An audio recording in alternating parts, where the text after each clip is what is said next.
Good morning mga kababayan, nandito po tayo ngayon sa Subang Dako, Mandaue City. Papunta po tayong Pasak, Mandaue City. So by the way mga kababayan, magko-comment po tayo ngayon. So malapit na ang ating feeding program mga kababayan. Kung meron man sa inyo magbukas ng pintuan para tumulong sa ating mga kabataan para mapasaya sila. So I hope more blessings, maraming kabataan ang ating mapapakain.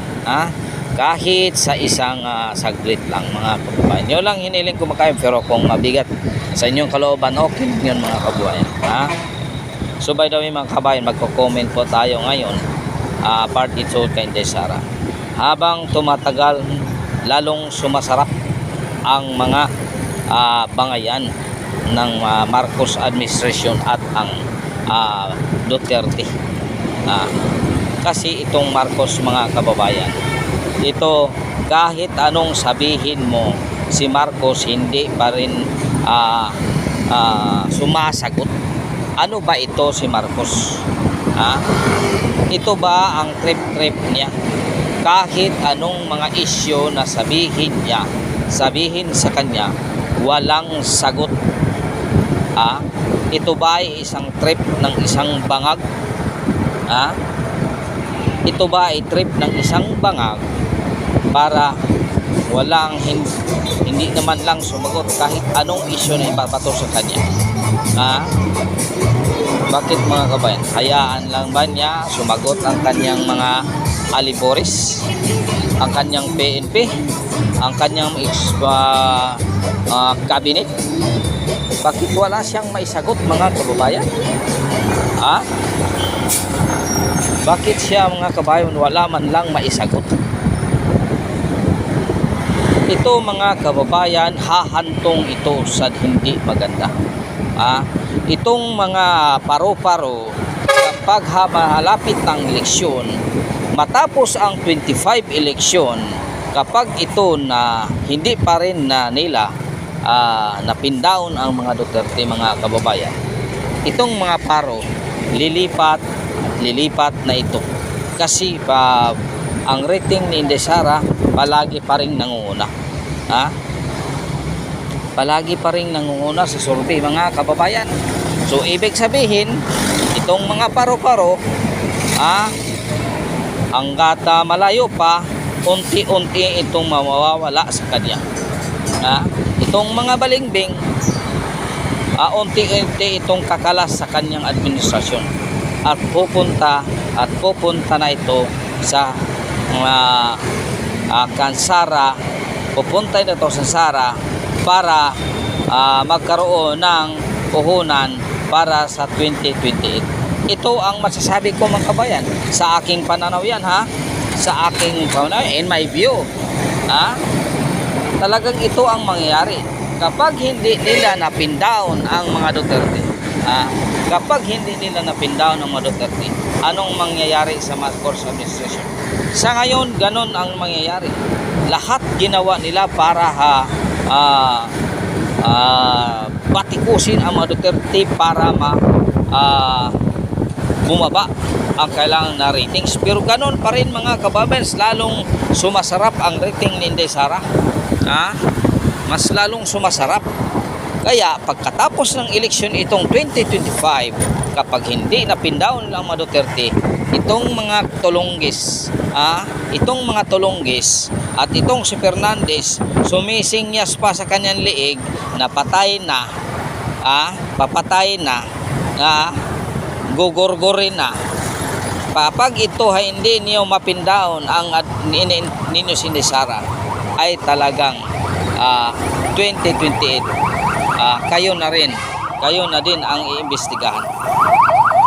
Yun ang totoo mga kababayan. Yun ang totoo. Kapag hindi ninyo masira ang kredibilidad ni Inday Sara, ay talagang 2028 mamamayagpag na naman ang Duterte. Anong mangyayari sa Tuadcom? Sila na din ang iimbestigahan. Sila na din ang iiyak. Itong ibang congressman, hindi naman nagpakita ng gilas ng ito talaga mangyayari at mangyari ito. Itong apat na ito, iiyak at iiyak ito. Sasabihin niyo trabaho lang. Trabaho lang. Trabaho kapag ang katotohanan. Pero kung trabaho ang katotohanan, maging mali, gawin ninyong katotohanan, ay talagang mananagot kayo. Oh, totoo yan mga kababayan. Totoo talaga yan. Kaya huwag nyong sabihin na hindi kayo mananagot. Mananagot talaga kayo.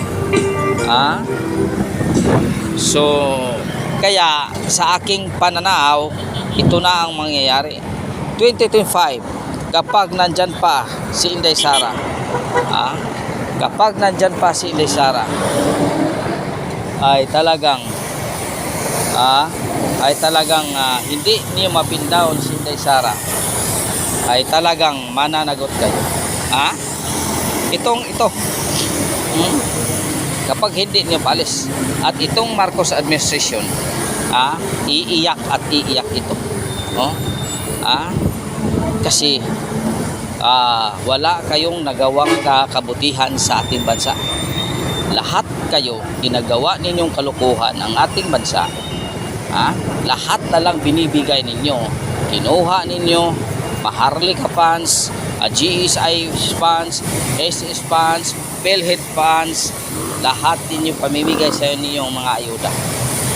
Wala kayong nagawang big project. Wala kayong nagawa. Anong nagawa ba ninyo? Mayroon ba kayong bagong ginagawang project na makabubuti para sa ating bayan?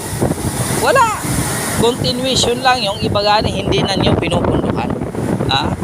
Kaya talagang mananagot itong mga taong to. Talagang mananagot ito. Walang hiya kasi. Do ngayon lalong sumasarap ang gusig na lang na Inday Sara, at lalabas na ang mga tao. Isang signal lang ni Inday Sara na magsasabi si Inday Sara, lalabas at lalabas tayo sa ating lungga upang ipaglaban natin ang karapatan. Ay talagang itong mga tao to, lalabas at lalabas ito. Mas lalong magkagulo ito mga kababayan. By the way mga kababayan, maraming salamat sa inyong suporta. Kung hindi ka pa na-subscribe sa aking munting channel, pa-subscribe naman, pa-like and share ang ating video para naman padagdag ating mag-subscribe.